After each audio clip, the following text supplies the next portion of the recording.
सहमति बनाना होता है, सरकार सहमति बनाने में बिल्कुल असफल है, ये बात कुमारी सैलजा ने कही। बहुत सारे बड़े मुद्दे हैं लेकिन सरकार उस पर गंभीर नहीं है। सरकार चर्चा करवाना ही नहीं चाहती है, ये बात कुमारी सैलजा की ओर से कही गई। तो सहमति बनाने में सरकार पूरी तरह से असफल रही है, ये बात सांसद कुमारी सैलजा ने कही। उन्होंने ये भी कहा कि बहुत बड़े मुद्दे हैं लेकिन सरकार उन मुद्दों को लेकर के गंभीर नहीं है, सरकार चर्चा नहीं करना चाहती है, ये बात कुमारी सैलजा की ओर से कही गई है। तो कांग्रेस सांसद कुमारी सैलजा ने बयान दिया है और सरकार का काम सहमति बनाना होता है लेकिन सरकार इसमें बिल्कुल असफल है। कुमारी सैलजा ने यह बयान दिया है कि विपक्षी दलों के साथ कोई सहमति सरकार नहीं बना पा रही। बहुत सारे बड़े मुद्दे हैं, सरकार उन मुद्दों को लेकर के गंभीर नहीं है, सरकार किसी भी विषय पर चर्चा नहीं करना चाहती, कुमारी सैलजा ने बयान दिया।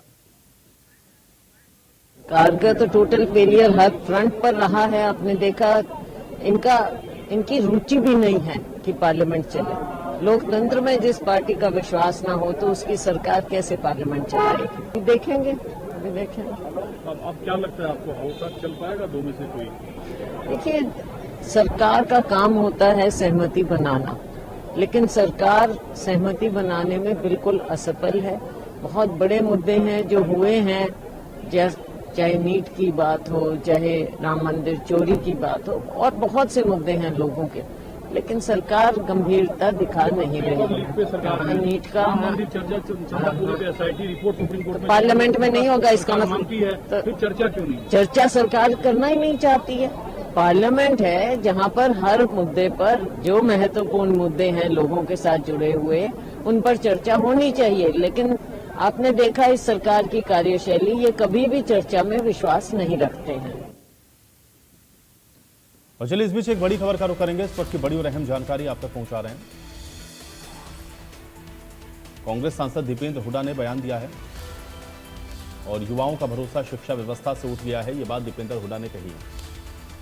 बीजेपी सरकार में रिकॉर्ड पेपर लीक हुए हैं, दीपेंद्र हुड्डा की ओर से यह बयान दिया गया और शिक्षा मंत्री सही जवाब नहीं दे पा रहे, इस बात को भी दीपेंद्र हुड्डा ने कहा है। तो कांग्रेस सांसद दीपेंद्र हुड्डा की ओर से बयान दिया गया है, युवाओं का भरोसा शिक्षा व्यवस्था से पूरी तरह से उठ चुका है। ये शुरू से कांग्रेस पार्टी बात उठा रही है कि आज देश में नौजवानों और छात्रों का विश्वास शिक्षा प्रणाली से, परीक्षा प्रणाली से उठ गया। इस सरकार में जैसे कि छात्रों की गूंज कार्यक्रम में राहुल जी ने विस्तृत जानकारी दी, इस सरकार में पिछले 12 साल में रिकॉर्ड पेपर लीकों की घटना घटित हुई है। और पेपर लीक ही नहीं, जो रिक्रूटमेंट के एग्जाम रहते हैं अलग अलग सर्विस कमीशन द्वारा, उनके भी पेपर लीक हो रहे हैं। बड़े बड़े पेपर लीक माफिया पनप रहे हैं और जिनको जिम्मेदारी लेनी चाहिए, जो शिक्षा मंत्री हैं देश के धर्मेंद्र प्रधान, वो इस पर अच्छा जवाब भी नहीं दे पाए। हर साल ये बात उठती है और अगले साल फिर पेपर लीक हो जाता है। दीपेंद्र, कितनी बड़ी संख्या में छात्रों ने इन पेपर लीक की घटनाओं के बाद आत्महत्या करके अपना जीवन लीला समाप्त करने का कार्य के खिलाफ चर्चा मांग रहे। हम कह रहे हैं कि शिक्षा प्रणाली में विस्तृत चर्चा हो, धर्मेंद्र प्रधान इस्तीफा दें और इस विषय पे, जिस विषय पे देश के तमाम नौजवान छात्र आज व्यथित है, इस बात को की चर्चा देश की संसद में करी जानी चाहिए।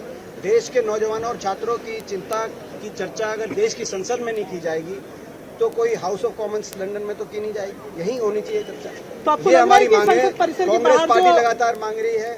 राहुल जी ने छात्रों की गूंज कार्यक्रम के माध्यम से समाज को उठाने का कार्य किया है लगातार, और जो छात्र आज आप जो कह रहे हैं, उन छात्रों की मांग का हम पूर्णतः समर्थन करते हैं और उसी बात को लेकर हम लड़ रहे हैं। और मुख्य विपक्षी पार्टी कांग्रेस होने के नाते हम इस संघर्ष को निष्कर्ष तक पहुंचाएंगे। और चलिए इसी के साथ इस बुलेटिन में मेरे साथ फिलहाल इतना ही।